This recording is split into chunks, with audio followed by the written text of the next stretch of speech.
ठीक है। तो आपका सबसे बड़ा बात मुझे आपसे जो कहना था वो आज के समय में क्या कहना था भाई? बस इतना कहूँगा कि पढ़ाई से तौबा मत करो, पढ़ाई का मुंह मत मोड़ो। वहाँ पर तुम लोगों के जीवन में जो तुम्हारा सबसे बड़ा हथियार है ना, वो यही है। मुझे आज भी अपना दिन याद आता है जब कोविड का समय था, कोरोना का समय था और लोग ये सोच रहे थे कि बचा कैसे जाए जीवन में। ठीक है, सैनिटाइजर को यूज़ करके, मास्क को पहन करके और सारी चीज़ों को घरों में अपने आप को रख करके। वहाँ पर मेरे दिमाग में एक बात बस बार बार हिंट मारती थी कि इस कोविड से अगर मैं बच भी गया, लेकिन अगर मेरा इस बार सिलेक्शन नहीं हो पाया तो शायद ये बेरोजगारी मुझे मार देगी, और इसका जो मार पड़ेगा वो बहुत गंदा पड़ेगा। परिवार में सबसे आगे खड़ा था, पीछे एक भाई और एक बहन थे जिनको आगे पढ़ाना भी था, परिवार की और भी चीज़ें थी, और मुझे पता था कि सभी चीज़ों से निकलने का सिर्फ और सिर्फ मेरे पास में एकमात्र रास्ता है, और वो है मेरी अपनी मेहनत।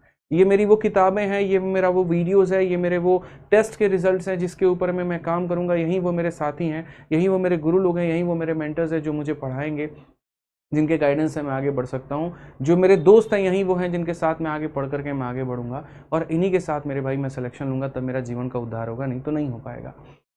और यकीन मानिए लॉकडाउन के समय में सिर्फ 5 दोस्त हम लोग होते थे। हम लोग लाइब्रेरी को बाहर से बंद करवा देंगे, ताला मरवा देंगे, और सारा टाइम अंदर में मेरे भाई हम लोग अपना मॉक टेस्ट देना, पढ़ाई करना, रिवीजन करना, सिर्फ यही काम हमारा होता था कि भाई ठीक है हम आपस में 5 लोग सेफ हैं, कोई बाहर नहीं जा रहा है, कोई इंटरेक्शन नहीं है वहाँ पे, लेकिन हमें ये भी नहीं भूलना है कि हमें हमारी पढ़ाई छूट जानी चाहिए, हमें वो करना है और किसी भी हाल में करना है। सोचिए उससे बड़ी विपरीत परिस्थिति क्या हो सकती थी, जहाँ पर ये तक तय नहीं था कि परीक्षा कब होगी, लेकिन दिमाग में मेरे इतना फिट बैठा ज़रूर रहता था कि जिस दिन परीक्षा हो गई, याद रखना मेरे भाई, अगर मेरा टैलेंट नहीं है, अगर मैंने पढ़ाई नहीं की, अगर मैंने अपना सिलेबस पूरा नहीं किया है, तो मेरा सिलेक्शन नहीं होगा, औरों का हो जाएगा। आज इस बंद कमरे के एक लाइब्रेरी में 5 दोस्त हैं, क्या पता भारत में ऐसे कई जगह पर काफ़ी लोग अभी पढ़ाई कर रहे होंगे, वो पढ़ाई को छोड़े नहीं होंगे। क्या पता कोविड के समय में सारे शिक्षक ऑनलाइन आकर के उनको और बेहतर कंटेंट दे रहे होंगे। वैसे केस में मेरा पढ़ाई का छोड़ना मेरी सबसे बड़ी बेवकूफ़ी साबित ना हो जाए। तो एसएससी के इस माहौल में जहाँ पर सारी दिक्कतें आ रही हैं, वहाँ पर कहीं ऐसा ना हो कि आप इन्हीं जो है कशमकश में लग गए, इसी भटकाव में रह गए, और आप मेरे भाई आगे बढ़ करके नहीं आए, और आपने अपनी पढ़ाई नहीं की, और बाद में पता चला रिजल्ट में जो लोग आपको दिख रहा था कि वो हमेशा एसएससी की बुराई करते थे, हमेशा चीज़ों की बुराई करते थे, उनका सिलेक्शन में लिस्ट में नाम आया, आपका नहीं है। कारण ये नहीं था कि उन्होंने बुराई की तो उनका नाम आ गया, आपने नहीं की तो नहीं आया। कारण ये था उनको पता है कि जो एसएससी गलतियां कर रही हैं उसके ऊपर में वो आवाज़ उठा रहे थे, लेकिन दूसरा उनको ये भी पता था कि पीछे मुझे पढ़ाई करना है, और वो पढ़ाई वो कर रहे थे। उसी एसएससी के तैयारी के दौरान उन्होंने यूपीएसआई का भी फॉर्म भरा, उसी तैयारी के दौरान उन्होंने रेलवे का भी फॉर्म भरा, और सारे फॉर्म को भर करके मेरे भाई किसी एक में वो सिलेक्शन लेके चले गए। मैं सभी लोगों से बस एक ही बात कहूंगा कि तुम्हारे पास में 2025 में अब काफ़ी कम वक्त बचा है। 26 में भी मेरे भाई पूरा वक्त है तुम्हारे पास में। अभी की ही तैयारी तुम्हारी 26 की सिलेक्शन को निर्धारित कर पाएगी। जो एसएससी की कमियां हैं वो बहुत बेहुदा कमी है, बहुत ज़्यादा गलतियां हैं उसके अंदर में, और यकीन मानिए मेरे भाई यहाँ पर इसको मिलकर के सुधारा जा सकता है, सुधारेंगे, लेकिन पढ़ाई करना बहुत ज़रूरी है। यूट्यूब पर जितनी भी क्लासेस मैंने ली है, 45 दिन 45 मैराथन, तुम लोग उसको देखो जिनका पेपर है, उससे बाहर तुम्हारा एक भी क्वेश्चन नहीं आएगा। जो मैंने रिकॉर्ड करके तुम्हारे लिए वीडियोस डाले हैं, जैसे मॉन्टी हॉल का हो गया, बाइनरी का हो गया, और बाकी रिकॉर्डिंग्स भी जो मैं कर रहा हूँ, उसको भी तुम देख करके जाना, पेपर में दिक्कत नहीं आएगी। हम हमेशा नेगेटिव साइड क्यों देखें, थोड़ा पॉजिटिव भी बनते हैं, थोड़ी अच्छी चीज़ें भी देखते हैं, थोड़ी पढ़ाई भी वहाँ पे करते हैं। ठीक है, आपने जो बैच से अपनी पढ़ाई की है आप उसको मल्टीपल टाइम्स रिवाइज करिए। आपने अपनी फॉर्मूला बुक को बहुत बार रिवाइज करना है, एक भी फॉर्मूला आपका नहीं छूटना चाहिए। तो ये उनको करना है जिनका इस बार का पेपर है। और बाकी जो बच्चे बस इस बार ऐसे पेपर दे रहे हैं मज़े मज़े में, क्योंकि उनको भी ये बात पता है कि तैयारी मेरी परिपूर्ण नहीं है, लेकिन अगली बार जब हम पेपर देने जाएंगे तो हम बेहतर तरीके से सिलेक्शन लेके आएंगे, उनके लिए मेरा क्या कहना है समझो। तुम लोग बढ़िया तरीके से मेरे भाई अपना शेड्यूल बना लो, अभी से फिक्स कर लो। ठीक है, साल 2026 का तुम लोग अप्रैल मई जून कोई एक महीना फिक्स कर लो कि इस तारीख तक मुझे अपना पूरा सिलेबस खत्म करना है। उस महीने के बाद से लेकर के 2 महीना तुम और फिक्स कर लो, जिसमें तुम्हें सिर्फ और सिर्फ रिवीजन और प्रैक्टिस करनी है। ठीक है, और टारगेट लेकर के अगस्त या सितंबर तक चलो कि अगस्त सितंबर तक आते आते मुझे पूरी तरीके से शानदार तरीके से अपने आप को मेरे भाई 100% बना लेना है कि पेपर कभी भी हो मेरे मॉक में 140 150 प्लस स्कोर आना लगे। तो पहला स्टेज होगा तुम्हारा सिलेबस कंप्लीट करना, और मैं किनके लिए ये सारी बातें कर रहा हूं, उनके लिए जिनका टारगेट अगला पेपर है, जो अगला पेपर देने जा रहे हैं, जिनके पास में अच्छा खासा वक्त है। तो सिलेबस अपना पूरा करना शुरू कर दो। सिलेबस पूरा करने के अलग अलग स्टेज होते हैं। ठीक है। कोई मेरे भाई यूट्यूब से पढ़ के अपना पूरा सिलेबस कर लेता है, कोई बैच लेकर के अपना सिलेबस पूरा कर लेता है, और कोई अपने हिसाब से सेल्फ स्टडी करके कर लेता है। जनरली क्या होता है, यूट्यूब से अगर आप पढ़ते हैं तो वहाँ भी कंटेंट बहुत अच्छा होता है, लेकिन थोड़ा सा भटकाव थोड़ा ज़्यादा हो जाता है। अच्छी वीडियो तक पहुँचना, उसके लिए आपको 4 वीडियो देखना पड़ता है, फिर देखना पड़ता है अच्छा इसमें बेस्ट किसने पढ़ाया, फिर उसके वीडियो को आप डाउनलोड करके रखते हो, क्या पता कई बार वो डाउनलोड हट जाता है, रिवाइज दोबारा से आप उसको नहीं कर पाते हो। सेल्फ स्टडी में दिक्कत ये आती है कि आपको स्मार्ट अप्रोच का पता नहीं चलता है। तो वक्त अगर है आपके पास तो यूट्यूब और सेल्फ स्टडी का रास्ता अपनाइए, लेकिन अगर कम वक्त है तो मेरे भाई हमारे पास में हम लोग जो है आप लोगों के लिए एक डेडिकेटेड बैच लेकर के आ रहे हैं, जो सिर्फ और सिर्फ टारगेट करेगा 2026 के सारे बच्चों को। आप उसके साथ में जुड़ करके मेरे साथ अपना सिलेबस पूरा कर सकते हैं। लेकिन क्या सिर्फ बैच लेने से मेरे भाई आपका काम हो पाएगा? तो ऐसा बिल्कुल भी नहीं है। ठीक है, बैच एकमात्र रास्ता है और वो पहला कदम है, वो पहली सीढ़ी है जहां पर आप चढ़ोगे। उसके बाद में जो रेगुलर क्लासेस होंगी आपको वो लेना पड़ेगा, जो क्वेश्चंस हम आपको देंगे आपको बार बार वो लगाना पड़ेगा, जो नोट्स हम आपको देंगे आपको बार बार वो रिवाइज करना पड़ेगा। मेरे इतने पढ़ाने के बाद में आपको डेली का डेली प्रैक्टिस करना पड़ेगा, तब जाकर के वो पहला वाला भाग खत्म होगा। और फिर आपको ये भी कोशिश करना होगा कि मुझे जल्दी से जल्दी सिलेबस खत्म करना है, और खत्म करने के बाद में मुझे सेल्फ स्टडी वाले जोन में आना है, रिवीजन वाले जोन में आना है। ठीक है, जब रिवीजन जोन में तुम मेरे भाई आओगे तब तुम मॉक टेस्ट ज्यादा लेना शुरू करोगे, और तब उसके बाद में तुम आगे सिलेक्शन वाले रेस में जा पाओगे।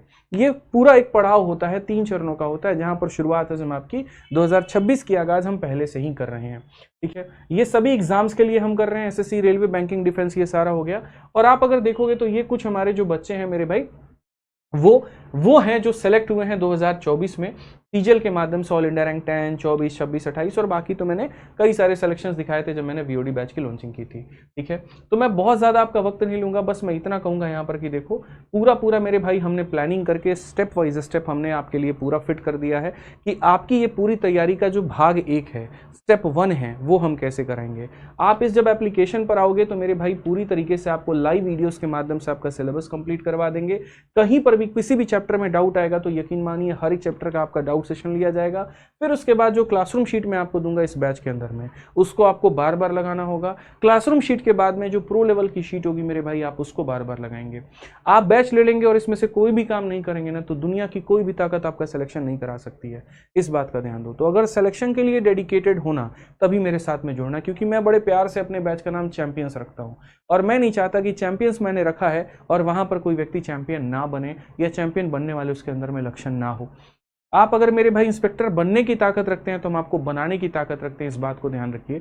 कई सारे बना दिए और आपको भी बना देंगे, लेकिन वो ताकत आपके अंदर होनी चाहिए। ये सारी चीज़ें बैच के अंदर में कवर होंगी।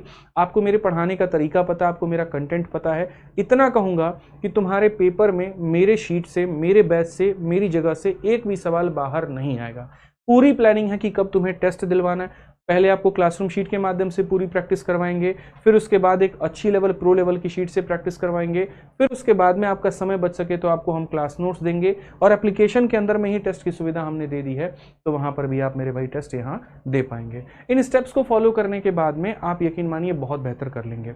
बाकी जो होगा वो कल मेरा ओरिएंटेशन क्लास होगा, 4:30 बजे के करीब में होगा। तो सारे के सारे बच्चे पहले कल की एप्लीकेशन पर क्लास नंबर 1 देख लेना, उसके बाद में तुम डिसाइड कर लेना बैच लेना है नहीं लेना है, क्या करना है। चैंपियंस 24 पॉइंट ये बैच है, और एप्लीकेशन जो है मेरे भाई यहाँ पर आरजी विक्रमजीत एप्लीकेशन है।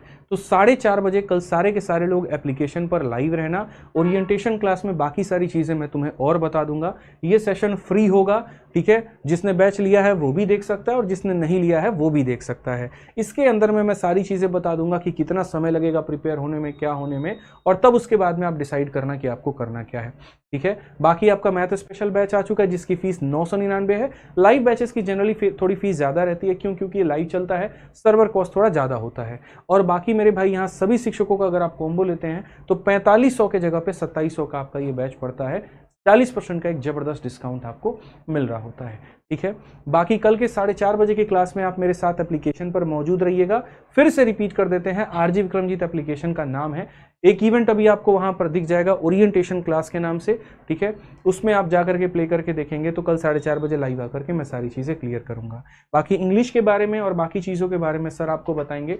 आज का मेरा बस इतना सा उद्देश्य था आपसे कहने का, हिम्मत मत हारो, तैयारी अपनी करो। तुम्हारी तैयारी ही आगे चल करके तुम्हारी जीत बनेगी, ठीक है। तैयारी तुमने छोड़ दी, तुम्हारा दुनिया में कोई साथी नहीं बनेगा। तुम्हारे माँ बाप के अलावा दुनिया में कोई ऐसा व्यक्ति नहीं है जो तुम्हारे मेरे भाई नाकामी पे भी तुम्हारा पीठ थपथपाए और कामयाबी पे भी थपथपाए। माँ बाप मेरे भाई अगर तुम कहीं फेल भी हो जाते हो ना, 2 पल का गुस्सा होता है वो सुना देते हैं तुमको, लेकिन एंड में तुम्हारे फिर से वापस उस रीस्टार्ट करने में मेरे भाई सपोर्ट भी वहीं करते हैं, तुम्हारे कंधे पर हाथ रख के आगे भी तुमको वहीं बढ़ाते हैं। तो वही है तुम्हारे जीवन में, तुमको करना भी उनके लिए है। करना भी उनके लिए तो तुमको टारगेट अभी से बनाना पड़ेगा, अभी से पढ़ना पड़ेगा, सारे सब्जेक्ट का टारगेट बनाना पड़ेगा, तब जाकर के बात बनेगी। चाहे वो मैथ हो, इंग्लिश हो, रीजनिंग हो, जीएस हो, सब कुछ हो, एक प्रॉपर प्लानिंग होगी। और एक मैं 2026 की स्ट्रेटजी वीडियो भी ला करके सब कुछ बता दूंगा कि कैसे आपको आगे के लिए तैयारी करनी है और कैसे आपको आगे के लिए पढ़ाई करनी है।